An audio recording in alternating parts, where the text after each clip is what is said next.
Hello, traders. FX Pip Collector here. Today is Thursday, October 30th, and this is my analysis for the Aussie US dollar, and we're on the daily time frame.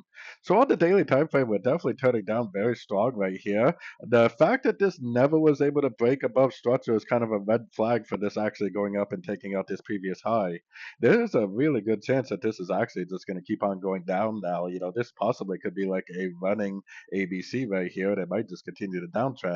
Now, you would expect this move down to just be a pullback to the uptrend, maybe go down and fill this gap, 61 or 78% Fibonacci retracement before it actually ends up continuing the uptrend.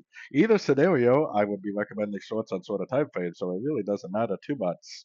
Now, on the shorter time frames, I would definitely be recommending shorts now that we got a break of structure to the downside.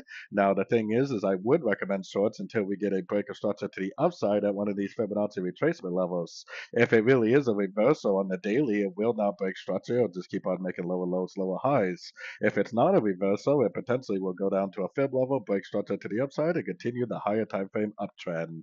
So I would be looking for shorts right now and hopefully learning and earning whether this is a complete trend reversal on the daily or whether it's just a pullback within an uptrend. So anyways, don't forget to check out my website, linked over here in the corner. And as always, thank you for watching and happy trading.